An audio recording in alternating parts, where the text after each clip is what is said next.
Hi, welcome back to Trinity Storytime. Today I'm going to be reading Chapter 6 of The Lion, the Witch, and the Wardrobe by C.S. Lewis. But before we begin, I want to talk about a couple of phrases that might be new to you. The first is bagged a coat, and in this instance Peter is saying it and it means someone stole a coat. The other two are by Jove and great Scott. And that's just a different way of saying something like, oh my goodness. Well, at the end of chapter 5, Mrs. McCready was taking a group on a tour around the house, and the children were trying to get out of the way, and finally they had to get inside the wardrobe to hide. And that's where we pick up with chapter 6, Into the Forest. I wish the McCready would hurry up and take all these people away, said Susan presently. I'm getting horribly cramped. And what a filthy smell of camphor, said Edmund. I expect the pockets of these coats are full of it, said Susan, to keep the moths away. There's something sticking into my back, said Peter. Oh, and isn't it cold, said Susan.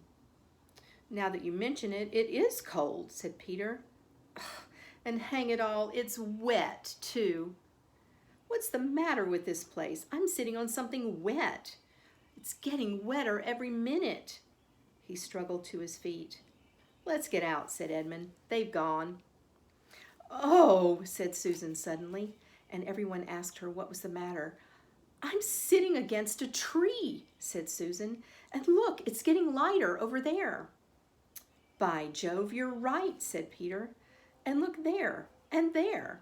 It's trees all around. And this wet stuff is snow. Why, I do believe we've got into Lucy's wood after all.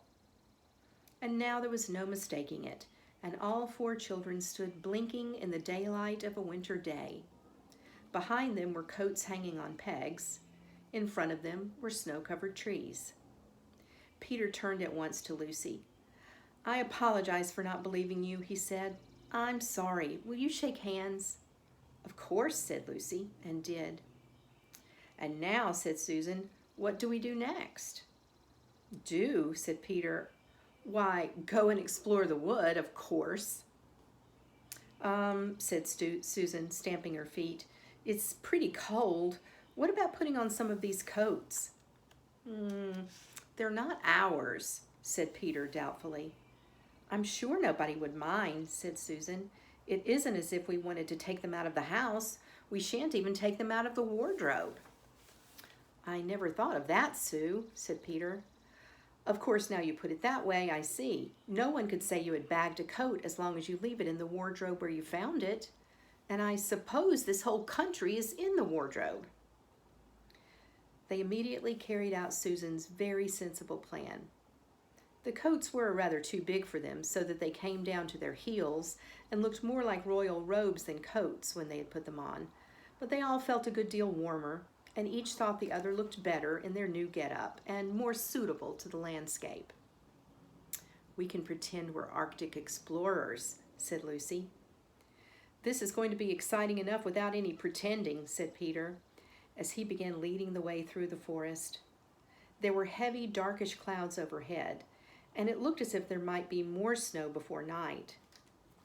I say, began Edmund presently, oughtn't we to be bearing a bit more to the left? That is, if we're aiming for the lamppost. He had forgotten for the moment that he must pretend never to have been in the wood before.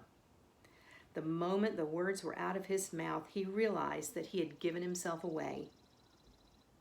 Everyone stopped. Everyone stared at him. Peter whistled. So you really were here, he said. That time Lou said she'd meet you in here, and you made out she was telling lies. There was a dead silence. Well, of all the poisonous little beasts, said Peter, and shrugged his shoulders and said no more. There seemed, indeed, no more to say, and presently the four resumed their journey. But Edmund was saying to himself, I'll pay you all out for this, you pack of stuck-up, self-satisfied prigs. Where are we going anyway? Asked Susan, chiefly for the sake of changing the subject.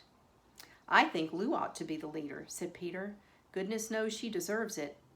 Where will you take us, Lou? What about going to see Mr. Tumnus, said Lucy. He's the nice fawn I told you about. Everyone agreed to this, and off they went, walking briskly and stamping their feet. Lucy proved a good leader. At first she wondered whether she would be able to find the way, but she recognized an old-looking tree and a stump and brought them on to where the ground became uneven and into a little valley and at last to the very door of Mr. Tumnus's cave. But there was a terrible surprise awaiting them. The door had been wrenched off its hinges and broken to bits. Inside, the cave was dark and cold and had the damp feel and smell of a place that had not been lived in for several days. Snow had drifted in from the doorway and was heaped on the floor, mixed with something black, which turned out to be the charred sticks and ashes from the fire. Someone had apparently flung it about the room and then stamped it out. The crockery lay smashed on the floor, and the picture of the fawn's father had been slashed into shreds with a knife. This is a pretty good washout, said Edmund. Not much good coming here. What's this? Said Peter, stooping down. He had just noticed a piece of paper which had been nailed through the carpet to the floor. Is there anything written on it? Asked Susan. Yes, I think there is, answered Peter, but I can't read it in this light. Let's get out into the open air. They all went out into the daylight and crowded round Peter as he read out the following words. The former occupant of these premises, the fawn Tumnus, is under arrest and awaiting his trial on a charge of high treason against Her Imperial Majesty Jadis, Queen of Narnia, Chatelaine of Cair Paravel, Empress of the Lone Islands, etc. Also of comforting her said Majesty's enemies, harboring spies, and fraternizing with humans. Signed, Fenris Ulf, Captain of the Secret Police. Long live the Queen. The children stared at each other. I don't know that I'm going to like this place after all, said Susan. Who is this Queen, Lou? Said Peter. Do you know anything about her? She isn't a real queen at all, answered Lucy. She's a horrible witch, the White Witch. Everyone, all the wood people, hate her. She has made an enchantment over the whole country so that it's always winter here and never Christmas. I wonder if there's any point in going on, said Susan. I mean, it doesn't seem particularly safe here, and it looks as if it won't be much fun either. And it's getting colder every minute, and we brought nothing to eat. What about just going home? Oh, but we can't, said Lucy suddenly. Don't you see? We can't just go home, not after this.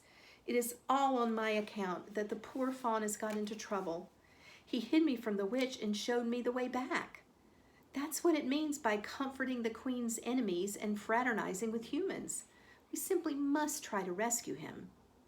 A lot we could do, said Edmund, when we haven't even got anything to eat.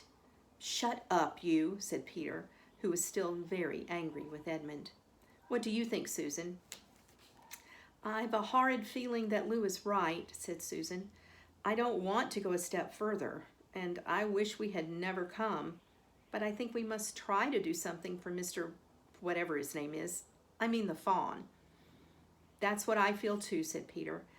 I'm worried about having no food with us. I'd vote for going back and getting something from the larder, only there doesn't seem to be any certainty of getting into this country again once you've got out of it. I think we'll have to go on. So do I, said both girls. If only we knew where the poor chap was imprisoned, said Peter. They were all still, wondering what to do next, when Lucy said, Look, there's a robin with such a red breast. It's the first bird I've seen here.